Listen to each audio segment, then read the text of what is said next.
Hey up guys! So today's movie I'm discussing on the channel is the third film from Ari Aster, who gave us the beloved films Hereditary and Midsommar. His latest film, he's teamed up with Joaquin Phoenix, and the film explores generational trauma and suffering with relentless anxiety, and it's called Beau Is Afraid. And I'll say this, it's an apt title, it's very apt.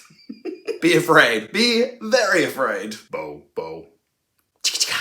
I saw this film maybe a week, maybe 10 days ago, and I've only just gotten around to talking about it now because I knew I wanted some time to think on it, to digest it, because this was a lot of movie. It is a long movie with a lot going on, a lot to unpack and digest, and I definitely did not get all of it on the first viewing. No sir, no ma'am. I wanted some time to gather my thoughts and think about what I wanted to say about this film, because when I came out of the cinema, I had very mixed emotions on it. I wasn't sure if it all quite worked for me, but at the same time, there was a lot about this film that I really did admire. Like, it's original and very unique, okay? I haven't seen anything quite like this before, and I'm not sure I'll see anything ever quite like it again, to be honest. Like, it really is a one of a kind. And the fact that a film as out there as Beau Is Afraid got picked up and made for $35 million, okay, it's not a cheap movie, this, and yeah, distributed by A24 is a miracle in itself. Let's face it, not enough filmmakers are given that much money to make a risky movie like this these days, okay? So we gotta be grateful for that. So yeah, I'm very glad that the movie exists. There's also so much to appreciate about the film from a visual and technical standpoint. Like, this film is absolutely gorgeous in the way that it's shot. Paweł Pogorzelski's surreal cinematography is exceptional. Bobby Krlik's heightened score is nerve-wracking. It feels like you're in a nightmare. Fiona Crombie's production design is also a highlight, particularly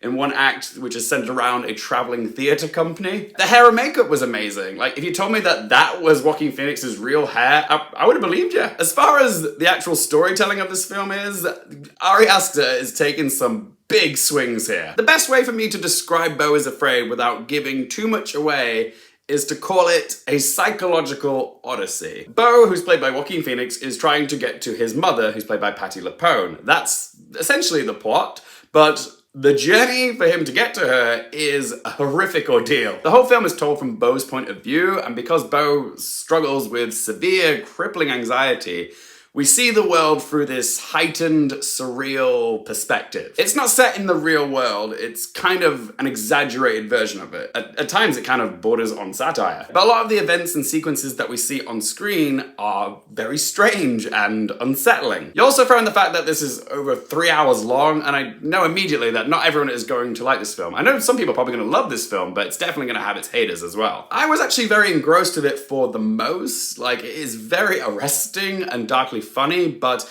I did find myself towards the end of the movie, like, kind of wanting for it to be over. Like, I was checking my watch and, like, you know, I was ready for it to be done. But even as I sat through the end credits, just trying to absorb all the madness that I just watched over the past 3 hours, I did find myself admiring the film overall, even though I did have a few problems with it. It could have definitely been a bit shorter. Like, I get it, it's an odyssey, it's meant to be long, but yeah, I would have trimmed it down a little bit. It is a very self-indulgent film, okay? Some scenes go on way longer than they needed to. And like I said, I definitely didn't get all of it on the first viewing.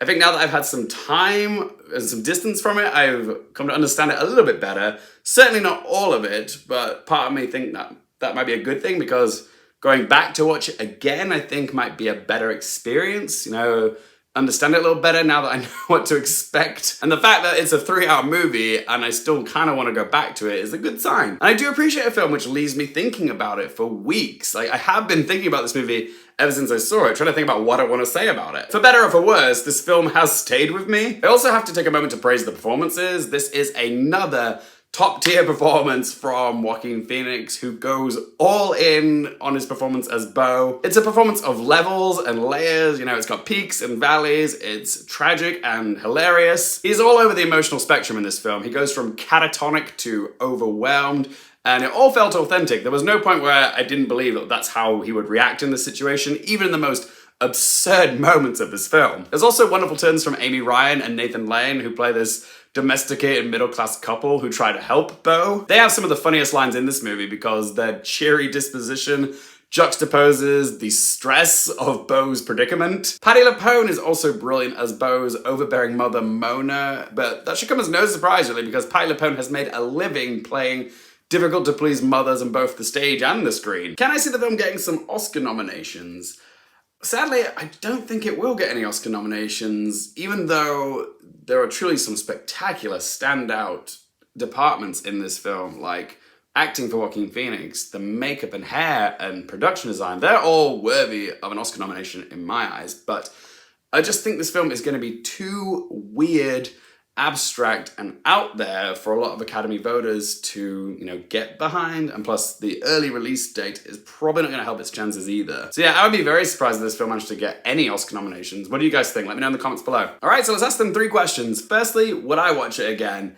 Even though the runtime of this film is a little bit off-putting, I strangely do want to go back and revisit this film because it's the type of movie where you can watch it like 10 times and get something completely different on each sitting of it. And part of me wants to see how I'm affected watching it on a second time as opposed to the first when I don't know what's coming. So yeah, I do think I'm gonna give this a watch at some point. Again, just probably gonna need to be in the right mood for it. Question 2, do I recommend it for you guys? Good golly, who do I recommend this movie for? If you're an Ari Aster fan, then definitely go check this one out, okay? If you appreciated his first 2 films, then you're probably at least going to appreciate this. You might not love it like his previous 2 films, but I'm sure you'll at least admire the risks that he took, and who knows, you might end up loving Beau Is Afraid more than Midsommar or Hereditary. It's the type of film that I know a lot of people are going to hate, but because of the sheer audacity and originality of it all, I do want to encourage people to go watch it and, make up your own minds as to how you feel about it. It's not like anything that you've seen before, and it is still a very stimulating watch, even though it's provocative and weird and far too long. But yes, I do recommend it. For adults, yeah, don't let your kids watch this because they will probably have a recurring nightmare about one particular scene. You'll know when it happens. And third question, what score to give it out of 10?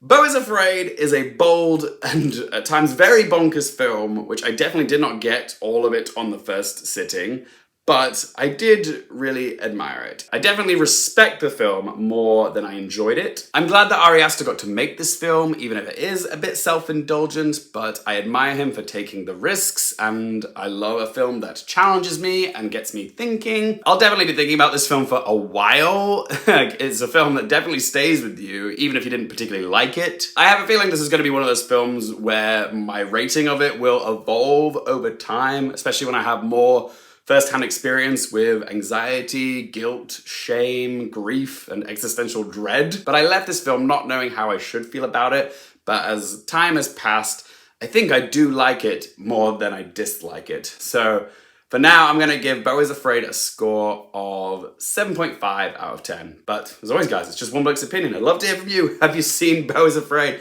If you have, what did you make of it? Also, how do you rank all of Ari Aster's films? Which is your favorite? Which is your least favorite? Let me know in the comment section down below. If you've enjoyed the video, help me out by hitting the little like button. For more movie, TV, and Oscars-related content, don't forget to click subscribe. And for more things related to movies, TV, and the Oscars, and popcorn culture, my name is Luke Hearfield, and I'll see you in the next video.